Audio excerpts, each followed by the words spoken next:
Hello everyone guys, कैसे हैं आप लोग। उम्मीद करता हूं सब बढ़िया होंगे। सो गाइस, इन्वेस्टो प्राइड के एक नए नए वीडियो में आप लोगों का फिर से स्वागत है। इन गाइस, आज के इस वीडियो में हम लोग बात करने वाले हैं Canara Robeco small cap fund के बारे में। जी हां दोस्तों, आप में से काफी सारे लोगों ने इस फंड में इन्वेस्ट करके रखा हुआ है और इस फंड ने पिछले 1 से 2 सालों में काफी खराब तरीके से परफॉर्म करा हुआ है। अगर आपने भी इस फंड में इन्वेस्ट करा हुआ है तो आपका भी रिटर्न बहुत बढ़िया नहीं होगा, इतना मैं गारंटी के साथ बोल सकता हूं।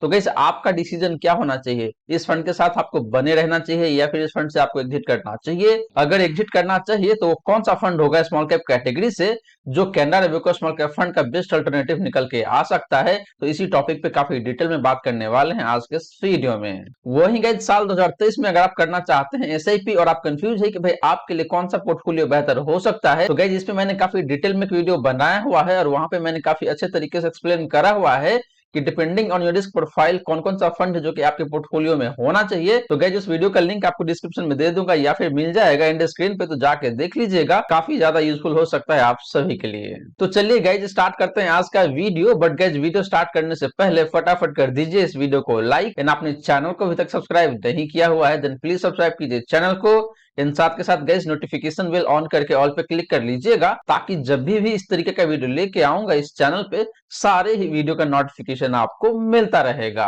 तो गाइस, जैसे मैंने आपको बताया कि हम लोग बात करने वाले हैं यहाँ पे best alternative of Canara Robeco small cap fund. तो गाइस, यहाँ पे देखे तो एक तरीके से मैं कंपैरिजन करने वाला हूँ आपका Canara Robeco small cap fund का एंड जो दूसरा फंड है उसको। तो चलिए गाइस, सबसे पहले बात कर लेते हैं इन दोनों ही फंड का बेसिक डिटेल्स का एंड इसके बाद गाइस बात करेंगे इन दोनों ही फंड का लमसम रिटर्न्स का एंड एसआईपी रिटर्न्स का।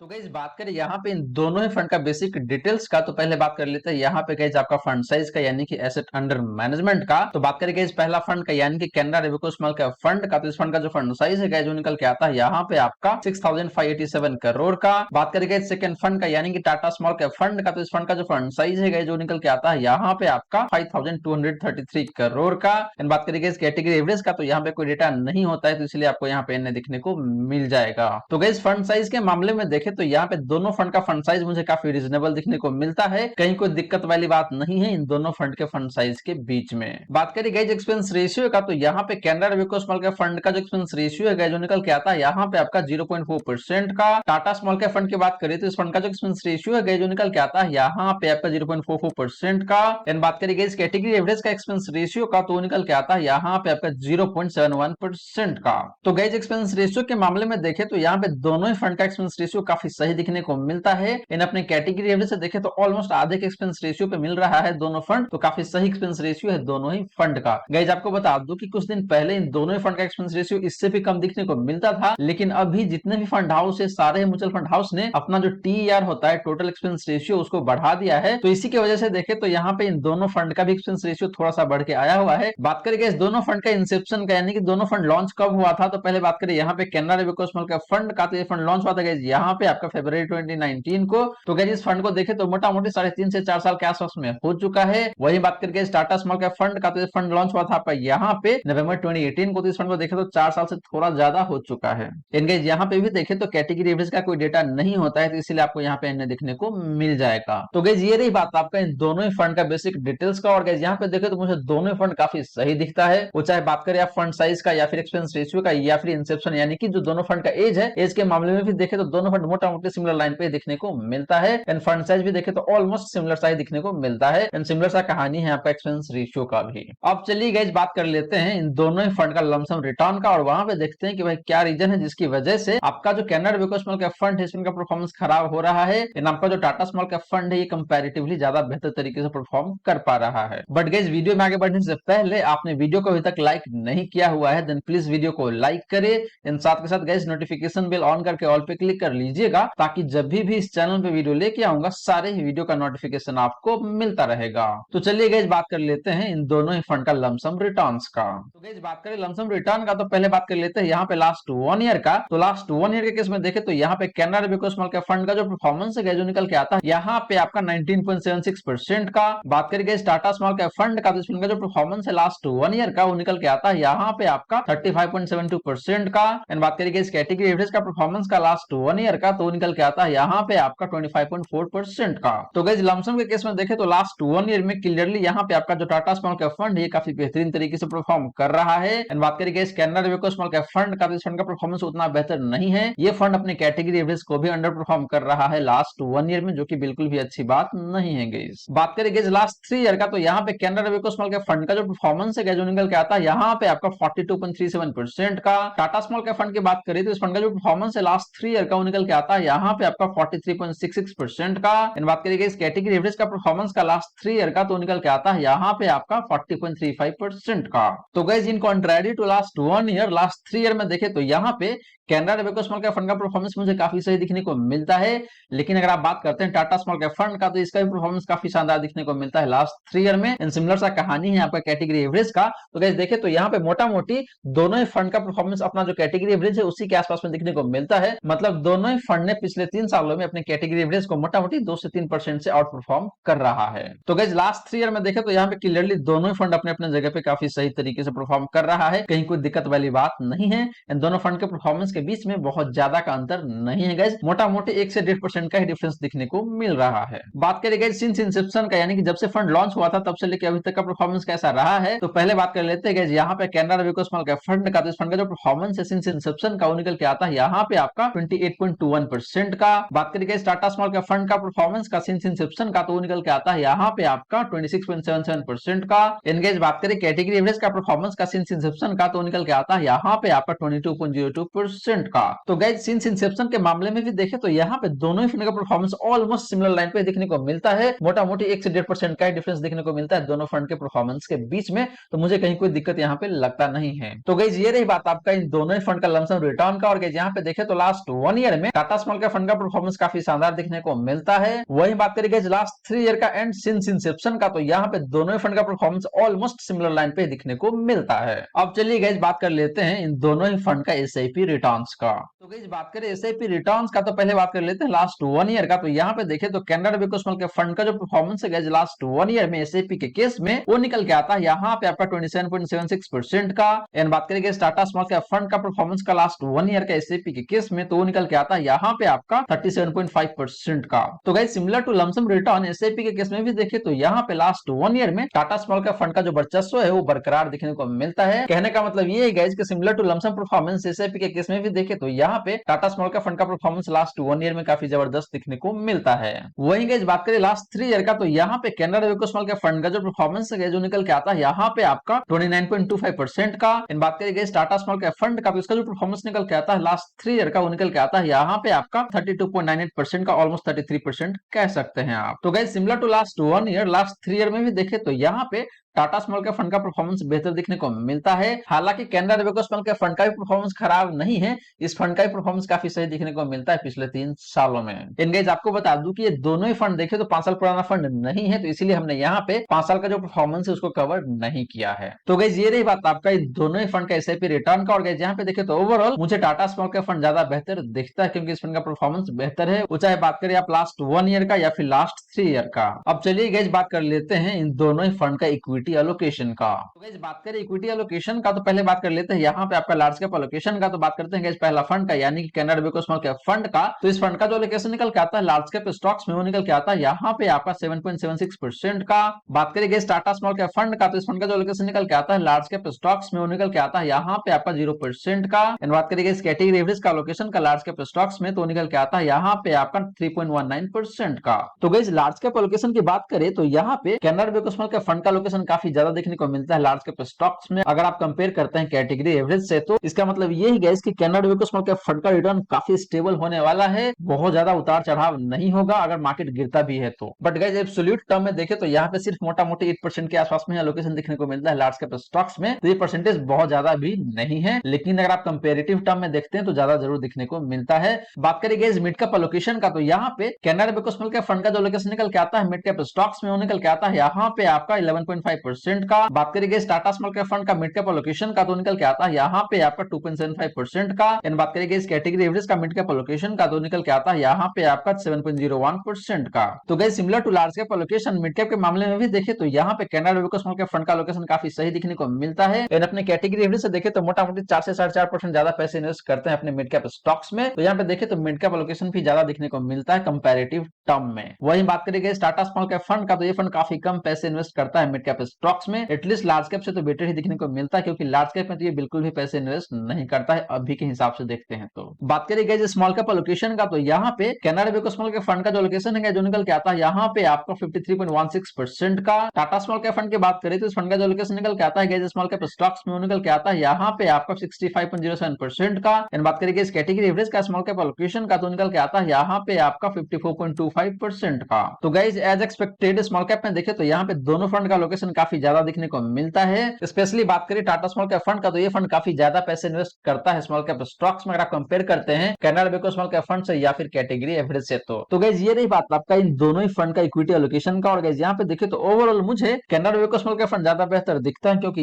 ये फंड अपना लार्ज कैप में भी पैसे डालता है, मिड कैप में भी डालता है और स्मॉल कैप स्टॉक में भी काफी सही पैसे डालता है। वहीं बात करें टाटा स्मॉल कैप फंड का तो ये फंड लार्ज कैप में तो बिल्कुल भी पैसे इन्वेस्ट नहीं करता है। वहीं बात करें मिड कैप का तो मिड कैप में ये थोड़ा बहुत पैसे डालता है, लेकिन जैसे ही आप बात करते हैं स्मॉल कैप स्टॉक्स का तो यहाँ पे काफी ज्यादा पैसे इन्वेस्ट करता है टाटा स्मॉल कैप फंड। अब चलिए गाइस बात कर लेते हैं इन दोनों ही फंड का पोर्टफोलियो कॉन्सेंट्रेशन का। तो गाइस बात करें पोर्टफोलियो कॉन्सेंट्रेशन का तो सबसे पहले बात कर लेते हैं यहाँ पे नंबर ऑफ स्टॉक्स का, यानी कि दोनों ही फंड में कितना कितना नंबर ऑफ स्टॉक्स दिखने को मिलता है। तो गाइस पहले बात करें यहाँ पे Canara Robeco small cap fund का तो इस फंड में जो टोटल नंबर ऑफ स्टॉक्स दिखने को मिलता है जो निकल के आता है यहाँ पे आपका 82, यानी कि इस फंड के पोर्टफोलियो में आपको 82 नंबर ऑफ स्टॉक्स दिखने को मिल जाता है। वहीं बात करें guys Tata small cap fund का तो यहाँ पे जो नंबर ऑफ स्टॉक्स निकल के आता है वो निकल के आता है यहाँ पे आपका 53। एंड गाइस बात करें कैटेगरी एवरेज का तो वहां पे जो नंबर ऑफ स्टॉक निकल के आता है जो निकल के आता है यहाँ पे आपका 72 का। तो गाइस नंबर ऑफ स्टॉक्स के हिसाब से देखें तो यहाँ पे Canara Robeco small cap fund का स्टॉक्स मोटा मोटी अपना जो कैटेगरी एवरेज है उसी के आसपास में है, उससे 10 स्टॉक ज्यादा दिखने को मिलता है। वहीं बात करें टाटा स्मॉल कैप फंड का तो यहाँ पे काफी कम नंबर ऑफ स्टॉक्स दिखने को मिलता है in comparison with category average. इसका मतलब ये है गाइस कि यहाँ पे आपका जो टाटा स्मॉल कैप फंड है इस फंड का कंसंट्रेशन काफी ज्यादा दिखने को आपको मिल सकता है। वहीं बात करें Canara Robeco small cap fund का तो इसका कंसंट्रेशन आपको थोड़ा सा बेटर दिखने को मिलेगा, यानी कि Canara Robeco small cap fund थोड़ा सा ज्यादा डाइवर्सिफाइड दिखने को मिलेगा। एंड आपका जो टाटा स्मॉल कैप फंड है इस फंड का पोर्टफोलियो थोड़ा सा अंडर डाइवर्सिफाइड दिखने को मिल सकता है आपको। तो गाइस ये तो बात रही कि इन दोनों फंड में कितना कितना स्टॉक्स दिखने को मिलता है। वही बात करेंगे यहाँ पे टॉप 5 स्टॉक कंसंट्रेशन का तो बात करते हैं पहले Canara Robeco small cap fund का। तो इस फंड का जो टॉप 5 स्टॉक कंसंट्रेशन निकल के आता है जो निकल के आता है यहाँ पे आपका 11.53% का। बात करेंगे टाटा स्मॉल कैप फंड का टॉप 5 स्टॉक कंसंट्रेशन का तो निकल के आता है यहाँ पे आपका 16.81% का। एंड बात करेंगे इस कैटेगरी एवरेज का टॉप 5 स्टॉक कंसंट्रेशन का तो निकल के आता है यहाँ पे आपका 15.05% का। तो गाइस जैसे मैंने आपको थोड़ी देर पहले ही बताया कि आपका जो टाटा स्मॉल कैप फंड है ये फंड का कंसंट्रेशन थोड़ा सा ज्यादा होने वाला है। इसका मतलब ये है कि आपका जो टाटा स्मॉल कैप फंड है इस फंड का पोर्टफोलियो कम डाइवर्सिफाइड दिखने को मिल सकता है और वही यहाँ पे आपको दिखने को मिल रहा है। बात करें गाइस टॉप 10 स्टॉक कंसंट्रेशन का तो यहाँ पे Canara Robeco small cap fund का जो कंसंट्रेशन निकल के आता है टॉप 10 स्टॉक्स में वो निकल के आता है यहाँ पे आपका 20% का। टाटा स्मॉल कैप फंड की बात करें तो इस फंड का जो कंसंट्रेशन निकल के आता है टॉप 10 स्टॉक्स में वो निकल के आता है यहाँ पे आपका 29.78% का। एंड बात करेंगे इस कैटेगरी एवरेज का कंसंट्रेशन का टॉप 10 स्टॉक्स में तो निकल के आता है यहाँ पे आपका 25.81% का। तो गाइस टॉप 10 स्टॉक कंसंट्रेशन के मामले में भी देखें तो यहाँ पे टाटा स्मॉल कैप फंड का कंसंट्रेशन काफी ज्यादा दिखने को मिलता है, मोटा मोटी 30% का। वहीं बात करें Canara Robeco small cap fund का, इस फंड का पोर्टफोलियो काफी डाइवर्सिफाइड दिखने को मिलता है। लास्टली बात करेंगे यहाँ पे टॉप 3 सेक्टर कंसंट्रेशन का तो पहले बात कर लेते हैं Canara Robeco small cap fund का। तो इस फंड का जो कंसंट्रेशन निकल के आता है टॉप 3 सेक्टर में निकल के आता है यहाँ पे आपका 14.7% का। टाटा स्मॉल कैप फंड की बात करें तो इस फंड का जो कंसंट्रेशन निकल के आता है टॉप 3 सेक्टर में वो निकल के आता है यहाँ पे आपका 15.27% का। एंगेज बात करें कैटेगरी एवरेज का कंसंट्रेशन का टॉप 3 सेक्टर में तो वो निकल के आता है यहाँ पे आपका 19.23% का। तो गाइस टॉप 3 सेक्टर कंसंट्रेशन के मामले में देखें तो यहाँ पे दोनों फंड का कंसंट्रेशन काफी सही दिखने को मिलता है, बहुत मार्जिनल साइड डिफरेंस दिखने को मिलता है दोनों फंड के कंसंट्रेशन के बीच में। तो यहाँ पे मुझे कहीं कोई दिक्कत लगता नहीं है गाइस। तो गाइस ये रही बात आपका इन दोनों फंड का पोर्टफोलियो कंसंट्रेशन का। और गाइस यहाँ पे देखें तो ओवरऑल मुझे Canara Robeco small cap fund ज्यादा बेहतर दिखता है, क्योंकि इस फंड का कंसंट्रेशन लेवल काफी सही दिखने को मिलता है, मतलब बहुत ज्यादा नहीं है तो बहुत कम भी नहीं है, काफी रीजनेबल कंसंट्रेशन दिखने को मिलता है Canara Robeco small cap fund का। वहीं अगर आप बात करते हैं टाटा स्मॉल कैप फंड का तो इस फंड का भी कंसंट्रेशन देखें तो काफी ठीक ठाक सा दिखने को मिलता है, लेकिन थोड़ा सा ज्यादा है in comparison with Canara Robeco small cap fund या फिर कैटेगरी एवरेज। अब चलिए गाइस बात कर लेते हैं इन दोनों ही फंड का टॉप 10 होल्डिंग्स का। तो गाइस बात करें यहाँ पे टॉप 10 होल्डिंग का तो पहले बात कर लेते हैं Canara Robeco small cap fund का टॉप 10 होल्डिंग का। तो यहाँ पे जो पहला स्टॉक निकल के आता आता है जो निकल के आता है यहाँ पे आपका KEI इंडस्ट्रियल लिमिटेड, फिर निकल के आता है यहाँ पे आपका Equitas small finance bank limited, फिर निकल के आता है यहाँ पे आपका सेरा सैनिटरी वेयर लिमिटेड। इसके बाद देखे तो यहाँ पे दिखता है आपका कैनफिन होम्स लिमिटेड, फिर निकल के आता है यहाँ पे आपका BEL लिमिटेड। उसके बाद देखे तो यहाँ पे अल्ट्राटेक सीमेंट है, फिर है आपका यहाँ पे KEC इंटरनेशनल लिमिटेड, फिर निकल के आता है यहाँ पे आपका वेस्ट लाइफ डेवलपमेंट लिमिटेड, फिर निकल के आता है यहाँ पे आपका credit access Grameen limited and lastly यहाँ पे देखे तो निकल के आता है आपका Kaynes technology India private limited. तो गाइस ये 10 स्टॉक है और यहाँ पे देखे तो मोटा मोटी सारे के सारे स्टॉक आपका स्मॉल कैप कैटेगरी से ही बिलोंग करता है। इक्का दुक्का स्टॉक है जो कि आपका मिड कैप कैटेगरी से बिलोंग करता है, लाइक आपका भारत इलेक्ट्रॉनिक्स लिमिटेड जिसको आप BEL के नाम से भी जानते हैं। तो गाइस मुझे यहाँ पे कहीं कोई दिक्कत लगता नहीं है, इस फंड का टॉप टेन होल्डिंग काफी सही दिखने को मिलता है कंसिडरिंग इसका कैटेगरी। सिमिलरली गाइस बात करें टाटा स्मॉल कैप फंड का टॉप टेन होल्डिंग का, तो यहाँ पे जो पहला स्टॉक निकल के आता है जो निकल के आता है यहाँ पे आपका infrastructure development finance company limited जिसको आप IDFC के नाम से भी जानते हैं। सेकंड स्टॉक है यहाँ पे आपका क्वेस्ट कॉर्प लिमिटेड, फिर निकल के आता है यहाँ पे आपका BASF इंडिया लिमिटेड, फिर निकल के आता है यहाँ पे आपका रेडिको खैतान लिमिटेड, फिर निकल के आता है यहाँ पे आपका रेडिंगटन लिमिटेड, फिर निकल के आता है यहाँ पे आपका की स्टोन रिलेटर प्राइवेट लिमिटेड, फिर निकल के आता है यहाँ पे आपका UTI, फिर निकल के आता है यहाँ पे आपका गुजरात पीपा वाव पोर्ट लिमिटेड। इसके बाद देखे तो यहाँ पे है आपका DCB बैंक लिमिटेड, लास्टली देखे तो यहाँ पे निकल के आता है आपका किर्लोस्कर न्यूमेटिक कंपनी लिमिटेड। तो इस तरीके से देखे तो यहाँ पे 10 स्टॉक निकल के आता है और यहाँ पे देखे तो मोटा मोटी सारे स्टॉक आपका स्मॉल कैप कैटेगरी से बिलोंग करता है। इक्का दुक्का स्टॉक ऐसा है जो कि आपका मिड कैप कैटेगरी से हो सकता है, लाइक क्वेस्ट कॉर्प लिमिटेड, या फिर कह लीजिए आपका जो IDFC है वो भी आपका मिड कैप कैटेगरी से ही बिलोंग करता है। लेकिन बाकी जो सारे स्टॉक है सारे के सारे आपका स्मॉल कैप कैटेगरी से ही बिलोंग करता है, जो कि एक लाजमी सी बात हो जाता है क्योंकि ये फंड भी आपका स्मॉल कैप कैटेगरी से ही बिलोंग करता है। तो यहाँ पे स्मॉल कैप कैटेगरी का स्टॉक होना बहुत ही लाजमी बात हो जाता है। तो गाइस ये रही बात आपका इन दोनों ही फंड का टॉप 10 होल्डिंग का। और गाइस यहाँ पे देखो तो मुझे कहीं कोई दिक्कत लगता नहीं है, दोनों ही फंड अपने अपने जगह पे काफी सही तरीके से पैसे को इन्वेस्ट कर रहा है। अब चलिए गाइस बात कर लेते हैं इन दोनों ही फंड का डिफरेंट रिस्क रेशियोज का और देखते हैं कि भाई कौन सा फंड कितना ज्यादा रिस्क निकल के आता है। तो गाइस बात करें रिस्क रेशियोज का तो पहले बात कर लेते हैं यहाँ पे स्टैंडर्ड डिवीजन का। तो बात करेंगे पहला फंड का यानी कि Canara bank small cap fund का, तो इस फंड का डिवीजन का जो निकल के आता है यहाँ पे आपका 16.25 का। बात करेंगे टाटा स्मॉल कैप फंड का स्टैंडर्ड डिवीजन का तो निकल के आता है यहाँ पे आपका 15.3 का। एंड बात करेंगे इस कैटेगरी रिस्क का स्टैंडर्ड डिवीजन का तो निकल के आता है यहाँ पे आपका 15.88 का। तो गाइस स्टैंडर्ड डिवीजन के मामले में देखें तो यहाँ पे दोनों फंड का स्टैंडर्ड डिवीजन मोटा मोटी सिमिलर लाइन पे देखने को मिलता है, बहुत ज्यादा का डिफरेंस नहीं है। हालांकि Canara bank small cap fund का स्टैंडर्ड डिवीजन थोड़ा सा ज्यादा है, इसका मतलब ये है कि इस फंड का रिटर्न थोड़ा सा ज्यादा वोलेटाइल रहता है in comparison with category average या फिर Tata small cap fund. Guys बात करेंगे साफ रेशियो का तो Canara bank small cap fund का जो साफ रेशियो है जो निकल के आता है यहाँ पे आपका 1.8 का। बात करेंगे टाटा स्मॉल कैप फंड का साफ रेशियो का तो निकल के आता है यहाँ पे आपका 1.93 का। बात करेंगे इस कैटेगरी एवरेज का साफ रेशियो का तो निकल के आता है यहाँ पे आपका 1.73 का। तो गाइस साफ रेशियो के मामले में देखें तो यहाँ पे दोनों फंड का साफ रेशियो काफी सही दिखने को मिलता है। बट गाइस बात करें एक बेस्ट फंड का ऑन द बेसिस ऑफ साफ रेशियो तो वो फंड निकल के आता है यहाँ पे आपका टाटा स्मॉल कैप फंड, क्योंकि इस फंड का साफ रेशियो बेहतर दिखने को मिलता है। गाइस आपको बता दूं कि एक पर्टिकुलर फंड का साफ रेशियो जितना ज्यादा होता है उतना ही अच्छा माना जाता है। इससे ये पता चलता है कि उस पर्टिकुलर फंड का रिस्क एडजस्टेड रिटर्न उतना ही बेहतर निकल के आता है। तो यहाँ पे टाटा स्मॉल कैप फंड का साफ रेशियो बेहतर है तो ये फंड ज्यादा बेहतर दिखता है ऑन द बेसिस ऑफ साफ रेशियो। गाइस लास्टली गाइस बात करें अल्फा का तो Canara bank small cap fund का जो अल्फा है जो निकल के आता है यहाँ पे आपका 5.38% का।